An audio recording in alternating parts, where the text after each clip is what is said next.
Përshëndetje nga unë Klea Kica dhe mirë se erdhët në Vibe. Tani është koha për ato që ju pëlqeni më shumë, për thashe themet.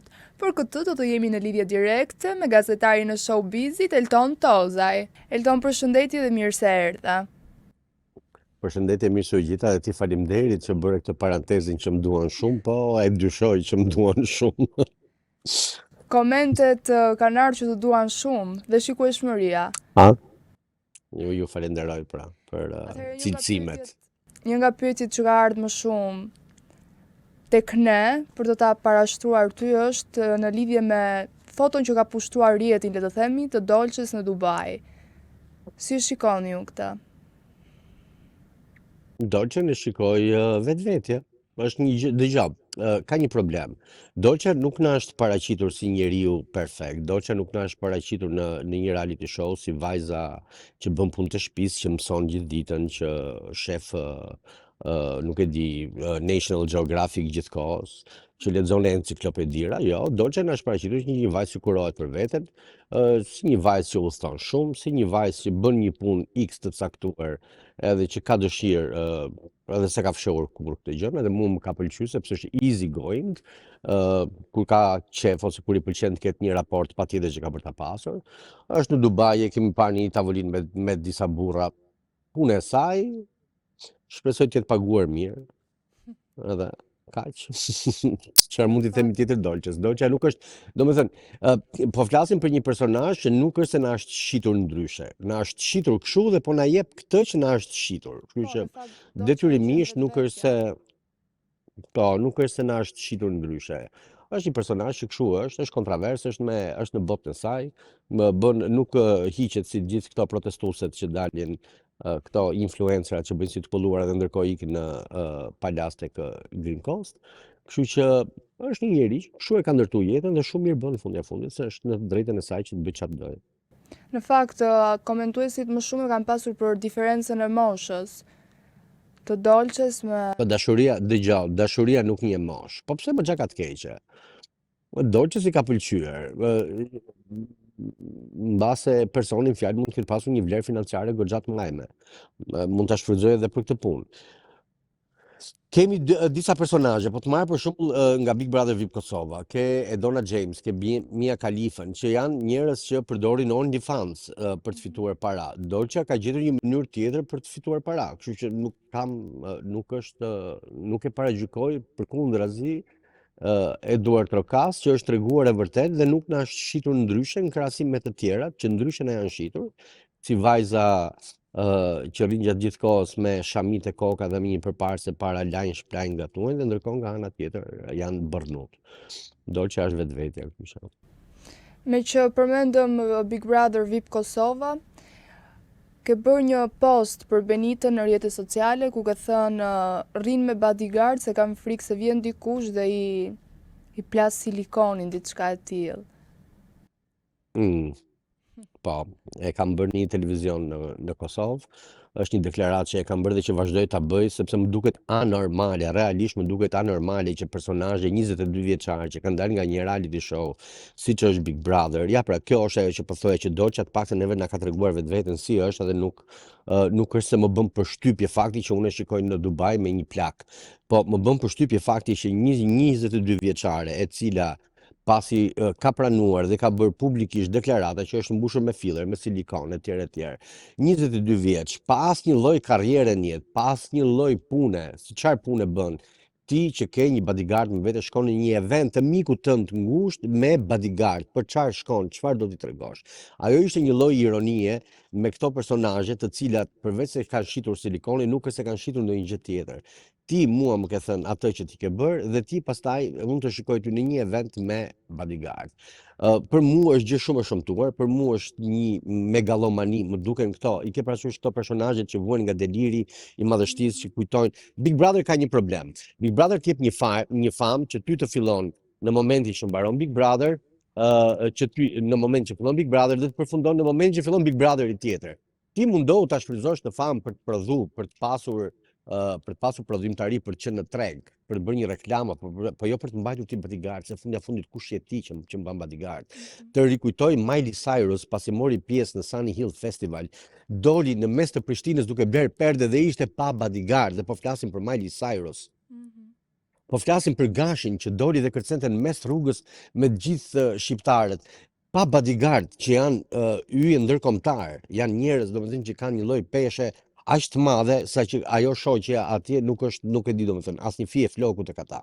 Dhe kjo më del mua me një bodyguard, po për çfarë merr ti bodyguardin? Përveç se do kesh frikë nga dikush të shpoj silikonin, për çfarë do kesh frikë tjetër? Kur s'kishte frikë Miley Cyrus, kur s'kishte frikë Gashi, kur s'ka frikë Dua Lipa, kur s'kam frikë personazhe Rita Ora, personazhe të tjerë që kanë vajtur në Prishtinë, kanë performuar dhe nuk kanë pasur bodyguard më me vete. Për çfarë është dash bodyguardi kësaj?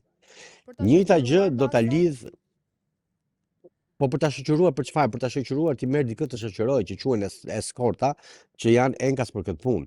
Merr një mashkull e zgjedh në katalog, një mashkull model dhe ai të shoqëron ty si partneri jot në atë mbrëmje. Ndërsa bodyguardi është tjetër gjë, për çfarë e ka shoqëruar? Për t'i hap derën e makinës. Nga kush do ta ruante? Po nga kush do ta ruante? Po nuk është Whitney Houston mi zemër. Nuk është filmi Bodyguard.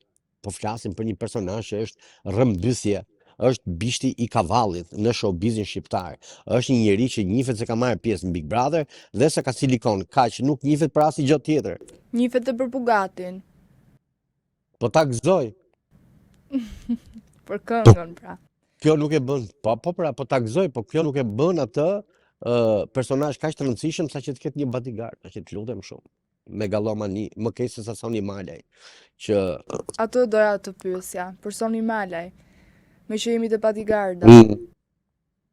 Me që jemi të bodyguardet, kemi këtë fenomenin tjetër që pasi mori pjesë të Ferma VIP dhe që deri dje pinte kafe me shapka shtëpie poshtë kafja e lagjes, sot shkon në një event mode, në një nga vendet më të sigurta, në një event mode ku është në të gjithë shoqërinë e saj, ku janë kolegët e saj, dhe çfarë bën dhe kjo për të dukur se në thojza mori 300 drona edhe i duket vetja sikur ka kapu qellin me dorë. Ndërkohë ato 300 drona ajo tani e ka marrë vesh shumë mirë se nga kush i kanë ardhur, se si kanë ardhur fare nga Flori Mumajesi, po i kanë ardhur nga produksioni dhe ti për të dukur e rëndësishme në sy të publikut apo në sy të kolegëve tuaja që e dinë shumë mirë që ti dronat i ke marrë nga produksioni dhe nga Flori Mumajesi. Ti prap merr një bodyguard për t'i thënë të tjerëve që shiko, unë tash jam aq e rëndësishme se isha pjesë e finales Ferma VIP. Çfarë do thotë kjo? Tash ti më thuaj, tash të lutem, një njeri që nuk ka prodhimtari, bën një këngë një herë në Shënlesh, një njeri që i mbahet mend një këngë që ka bërë para 10 vjetës, se këto që ka bërë tash as nuk ja dëgjon më njeri. Një njeri që i rre menja se është Shakira, po ndërkohë unë kam thënë ajo është Shukria në krahasim me këto. Edhe del ti me bodyguard që tri nga mbrapa karrikës, një sfilat mode të shoqes tënde, po a ka gjë më turpshme, a ka budallik më të madh, a ka ignorancë më të madhe se sa të gjitha këta? Çfarë do t'i shesësh ti shoqes tate? Pse ti shkon me bodyguard në eventin e mikeshës tënde që të ka të vesh me fustane borxh? Për çfarë shkon ti në një event të tillë me bodyguard? Unë nuk e kuptoj se pse pikërisht e bëjnë para dhe pas daljes së Big Brotherit këto ndryshime. Jo, para nuk bëjnë ata, po pas e bëjnë, e kanë këtë, është ky, ne themi fluturon me pras, po këto me sa duket e kanë frekuentuar shumë muzician këto kohë dhe kanë marrë goxha pras që kanë arritur deri tek bodyguardi. Se mund të kuptoj. Nuk është se ka qenë një figurë që është njohur thjesht nga Ferma VIP. Po pra, po deri para Fermës VIP pinte kafe me shapka shtëpie poshtë pallatit. Dhe kur flas për shapka shtëpie, flas për ato që bëjnë plaç kur ecin, kraf. Edhe se ka kthyer kokën njëri për ta parë. Po flasim për një njeri që del në rrugë dhe nuk e kthen njëri kokën për ta parë. Ose për t'i vajtur për të kërkuar një autograf apo paparac. Okej, tani do të ndalemi pak tek çifti më i dashur dhe më i përfolur i momentit, i cili është Eliona dhe Kloti. Po. Të ndalemi për Elionën dhe Klodin. Po që kur thua në fakt Eliona dhe Klodi nuk ka nevojë për ndonjë pyetje tjetër. Dëgjoj, do t'i paralelizoja me suksesin dhe me dashurinë e madhe që publiku ka pasur dhe ka për Luiz Chiara, është po e njëjta dashuri dhe po e njëjti sukses që ka pasur Luizi me Chiarën kanë tashti Eliona me Klodin. Unë jam në kontakt me njerëzit që i pëlqejnë, me njerëz që kanë interes për të ditur çfarë bëjnë ata me jetën e tyre, projektet e tyre televizive, njerëz që duan të shkojnë në ekrane. Rrallë herë ndodh që ka çifte që janë të bukur si në paraqitje ashtu dhe në shpirt. Rrallë herë ndodh që publiku të dashurohet realisht me këto njerëz, rrallë herë ndodh që kur i duan në mënyrë të verbër, rrallë herë ndodh një lloj, po të marrësh historinë e tyre, një lloj siç ka ndodhur me Luizin që u sulmua Instagrami dhe ju mbylli, njëjta gjë i ndodhi dhe Klodit. Është kjo lloj xhelozia e estradës shqiptare që nuk e di pse është kaq estradë sa që është tek ne. Shumë shpejt do të jenë në Klan Kosova tek një program që quhet Supernova. Kanë projekte të tjera televizive, janë jashtëzakonisht shumë të preferuar, janë shumë të klikuar. Për momentin, unë di të them vetëm kaq që nëse ka 2 çifte, 3 çifte në fakt, që publiku do pafundësi shumë, janë Luiz Chiara, Klodi Eliona, Gimbo Selin. Në të vërtet janë 3 çiftet më duken sikur janë më reale. Realisht. Jo sikur janë më reale, mos e Luiz Chiara po unë mendoj që janë në pritje të fëmisë së dytë, pavarësisht se jam unë ai që duhet të jetë lajme të tilla, duhet të jetë Chiara, po. Kështu që jo real, po janë jashtëzakonisht shumë real. Tani, kalojmë pak tek modelet që marrin pjesë në emisionet sportive. Se që ke bërë një deklarat për ata? Kjo goja ime që s'mban dot asnjë gjë. Dëgjoj, kam bërë një lloj paralelizmi me kanalet e huaja të Mediasetit dhe nuk e di pse ka filluar rëndom të ndodhi edhe në Shqipëri kjo gjë. Nëse ti shikon Mediasetin kur ka emisione sportive, pjesë të paneleve janë 1 ose 2 modele që janë të dashura ose ish të dashurave të yjet botror të futbollit, të cilët ftohen aty për të pyetur enkas për në një gjë private të çiftit, si ka qenë marrëdhënia ose si është marrëdhënia, nëse ka marrë pjesë në stadium, kush ka qenë në emocioni etj. Ndërkohë që në Shqipëri ndodh krejt e kundërta, merr ty modele që as modele nuk janë, sepse që ti jesh modele duhet të kesh industri mode. Ne s'kemi as industri mode. Një herë shëllesh bën një sfilat Joni Peçi që as vet nuk e dim se nga i merr ato rroba, një herë në vit bën një tjetër me fustane nusesh, kjo është moda në Shqipëri. Ne nuk kemi industri mode dhe ti nuk mund të quhesh modele për sa kohë ti nuk ke industri mode, se ku modelon ti të keqen. Të shkalla, ti maksimumi je mis pallati. Maksimumi ke marrë pjesë të përputhen, për të rritë vlerën vetes, për ta çuar pazarin nga 500 në 1000 euro, kaq bën ti. Se gjë tjetër, dhe kur them ti më fal se kam me ty, po e kam me këto personazhet që shesin kremin e krërin e 1000 euro dhe kremin e fytyrës 6000 euro dhe make-upin 4000 euro. Këto janë ato personazhe që unë gjuaj, që s'kan lidhje fare me emisionin sportiv, që duhet hequr dorë një herë mirë nga kjo metoda që të marrin femra të bukura, që të kemi klientë në lokal, që të vinë edhe t'i gjujnë, hajde marrin femra të bukura, që t'i kemi në emision, që ta shohin njerëzit sa më shumë. Është për mua ignoranca më e madhe, realisht. Me këtë e kam unë. Ky është fenomeni. Njerëz që nuk kanë lidhje fare. Për sa kohë ti ke një event siç është botrori, ti ke nevojë të dëgjosh specialist, më mirë fto vajza që janë pjesë të ekipeve të futbollit, po jo më që janë gazetare sporti, po qoftë edhe sportiste, më ke sportiste femra. Ke ekipet futbollit, ke vllaznin, ke vajzat, mund të marrësh vajzat e ekipit vllaznis, apo Dinamos, apo Tiranës, apo Partizanit, ke pafundësi shumë elemente. Pse duhet marrësh ti një pjeshk të impostuar që rri aty ulet, edhe çfarë bën ajo, thjesht të shet ty buzët edhe gjoksin, se gjë tjetër për sportin ajo nuk ka lidhje fare. Sporti e më ekstrem që ajo mund bëj është format e topit që ka të barabarta me format e topave tjerë që ajo preferon. Kaq. Që ke shumë i indinjuar për këtë. Jo, s'jam i indinjuar, jam i drejt për drejt, sepse më vini natë që ne po na serviren për modele të tillë personazhe. Duhet marrë një herë fund, duhet marrë një herë për gjithmonë fund kjo lloj metode ku ti merr kukulla Barbie që i vendos aty për zbukurim, sikur kemi pas dikur shishet e Coca-Colës apo kanoçen e Coca-Colës e vendosim nëpër bufe ose në një budallik tjetër që vendosim sipër televizorit me centro. Ka hik ajo ko. Ka hik. Këto lloj femrash le dalin, le të bëjnë punët e tyre, le të eskortojnë, le të shkojnë nëpër burgje, le të bëjnë çfarë duan. Nuk kemi nevojë të shikojmë në ekran, duam me pa një emision televiziv në ekran, ta shikoj pa këto personazhe. Siç keni juve, keni një emision televiziv që shqyr zoti këto lloj personazhesh mungojnë, po duhet rrit presë juve ta nxjini në YouTube, që unë ta shoh. Të pëlqen domethënë. Pse?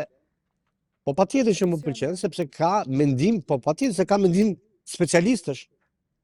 Nuk rrit dëgjoj budalliqet e asaj që thot kofsha atit është më e bukur sa kofsha atit. Më hyn mua në punë këto gjëra. Unë dua të dëgjoj analizë futbolli. Dhe jo analizë seksi. Po tani. Ha. Në intervistën e radhës që kishim bashk, ke thënë gjithmonë kur të pyeta mua për Brikenën dhe Mateon, por jo vetëm tek mua, po ke thënë gjithmonë që Brikena dhe Mateo po bëjnë një strategji, nuk janë të ndarë. Ja, të korrigjoj. Jo Brikena dhe Mateo. Eduard Manushi të Top Arena ka zgjedhur për të bërë këtë lloj marketingu për emisionin e tij, jo për çiftin, se për çiftin ta siguroj që nuk i intereson fare. Madje ke reaguar dhe për Manushin. Po, faktikisht unë se kisha me këta fare, unë kisha me Manushin, sepse duhet të vazhdojmë prapa, dalim dhe kjo, teoria e marketingut të vitit 97. Domethënë, hajde bëjmë, ka ndërtu një lloj telenovele indiane që realisht për njerëzit ka filluar të bëhet shumë e lodhshme. Ti duhet fillosh para se ta bësh këtë gjë dhe para se ti të kesh këtë shikueshmërinë, ti duhet fillosh të mendosh për ata njerëz që ty të ndjekin. Domethënë, ty të ndjekin një grup fansash, dhe nuk më pëlqen që t'i quaj fansash, po një grup njerëzish që janë të apasionuar dhe kanë një lloj dashurie për këto personazhe. Për sa kohë këto njerëz kanë një lloj dashurie për këto personazhe, ti nuk ke pse t'i servirësh njerëzve një telenovel indiane çdo javë. Domethënë, ti i ndan në maj, i bashkon për të përgatitur për emisionin që të fillonte në qershor, i pajtove në qershor, një ditë më vonë sa jove një shtatzani pa pikë lidhje sepse ajo kishte vajtur në tualet edhe unë ndërprej emisioni sa juan një orë që ajo u zhduk etjere, plasën, pastaj nxorën lajmin se Brikena ishte shtatzan dhe të nesërmen çfarë bën fajte bëre një Sarasvati Çandra tjetër ku ti e ndave sepse ishte kjo dashuri e pamundur etjere, në pritje të nxjerrjes së këngës dhe të finales së madhe ku ata të dy do ripajtohen prapë bashkë. Ky është skenari, më vjen keq që po ja nxjerr skaletën Top Arenës, po ky është skenari. Jam te këto pra, jemi te këto. Ti bën një emision futbolli që njerëzit ta shikojnë sepse dy personazhe Big Brotheri ndahen dhe pajtohen aty, po jo për elementin e emisionit që ti po i servir publikut që është sporti në thelb. Dhe nëse ndarja dhe pajtimi për të tallur menderen me publikun quhet sport, atëherë unë ja pranoj. Por për sa kohë nuk është sport, po është thjesht një tallje mendereje, unë nuk e pranoj këtë gjë dhe prandaj unë vazhdoj dhe ja them, ju lutem, hiqni dorë të së ndjekuri këto lloj emisionesh, të cilat nuk bëjnë asnjë gjë tjetër, vetëm tallen me ju. Kjo është gjithë ideja. Unë s'kam asnjë gjë me çiftin, ata janë pjesë e emisionit për hir të kontratës që kanë patjetër që do duhet që ta zbatojnë, po dhe të bësh një Bollywood brenda Bollywoodit është akoma dhe më e shëmtuar. Janë disa strategji që i lodhin të gjithë dhe shumë të pavlefshme, nuk e di çfarë mund të arrijnë me këta. Nuk e di, duhet ta di vetëm Ed Manushi, i madhi i tutorialit të këtyre skenave. Atëherë është bërë dhe diçka tjetër shumë virale në rrjetet sociale. Është Juliana Nura që tashmë është shtatzan, por pa bashkëshort. Po të rikujtoj shumë Bleona Qerretin, ku mori vezët i futi të akullit dhe tha do t'i ruaj, tha se do t'i përdor më vonë. Duke bërë një fekondim artificial etjere për të pasur një fëmijë dhe më pas etjere për të lindur. Është një metodë që po e përdoret tërë bota, ajo ka dëshirë të ketë fëmijë, po nuk ka dëshirë të ketë partner, është e drejtë absolute e saj. Mua më ka pëlqyer kjo pjesë që ajo e pati lirshmërinë ta thotë ta pranojë, dhe të mos bëj si të gjitha këto që kanë gjasë me një partner sekret, ose si këto që pa edhe pasi kanë lindur vazhdojnë dhe thonë që jemi të virgjëra, shqyr Zotit që nuk është si ato, dhe ka bërë gjë më të mirë. Unë prisja që ta bënte Bleona Qerreti këtu, se ka një 10 vjet që i kanë lënë vezët në akull, mendova se ta kishte bërë ajo përpara. Po me sa duket është treguar me shkallët Juliana Nura. Shumë mirë, ndjenja e mëmësisë është me çam ka thënë mamaja ime është një nga ndjenjat më të bukura, s'ka pse t'ja privoj vetes. I urojmë shtatzani të mbar. Tani për mbyllje do të ndalemi pak te Malbora dhe Indriti. Zbulimet e mia. Zbulimet e mia janë shumë interesante, zbulimet e mia janë shumë interesante, për sa kohë na ushit në ferma VIP një raport që dikur kishte pasur një lloj miqësie dhe na ushqit si një kafe, më pas pati atë debati në ferma VIP, kishte mosmarrveshje, personazhet nuk flisin njëri me tjetrin dhe mua më ndodhi rëndom që në blog pastaj pa dashje shikoj Malborën duke pirë kafe vetëm për vetëm me Indritin. Kështu që a ka qenë kjo një strategji, unë e ftoj publikisht Malborën dhe Indritin të prenoncohen dhe t'i thonë publikut. A ka qenë ferma VIP apo ajo që ndodhi në ferma VIP një strategji apo personazhet kanë diçka njëri me tjetrin? Gjej rastin t'ja bëj nëpërmjet emisionit tuaj dhe gjej rastin do t'ju lutesha shumë që këtë pjesën të lutem ta hidhnit në Instagram sepse realisht dua t'ja bëj Malborës këtë pyetje dhe Indritit këtë pyetje se dua të marr realisht një përgjigje nga ta. Sepse nëpër intervista shfaqen si njerëz që nuk kanë komunikim njëri me tjetrin, por me aq sa kam vënë re unë. Kanë like, pëlqime në i koment lart e poshtë. Unë madje pasi pash kafen që këta ishin duke pirë në blog, edhe sipas disa informacioneve të mia, disa pëllumba që më vinë me letra edhe me mesazhe të koduara, kam marrë vesh që nga ana e Indritit ka një lloj flirtimi me Malborën. Nuk e di nga ana e Malborës është apo jo, di vetëm nga ana e Indritit që ka një lloj flirtimi apo një lloj dëshire për të ribashkuar në shoqëri, jo më shumë, kështu që jam shumë kurioz, me që i kam komentuar gjatë lojës së fermës, jam shumë kurioz ta marr vesh, ka qenë e vërtet raporti në ferma VIP apo është i vërtet ky raporti që është jashtë? Ti do ta marrësh vesh dhe do ta ndash me ne të gjithë. Patjetër, sepse unë do përdor emisionin tuaj për të marrë përgjigjen nga ata të dy. Elton, të falenderoj shumë, bashkë do të shihemi sërish. Edhe është kënaqësi që të bëjmë këtë bashkëbisedim bashkë.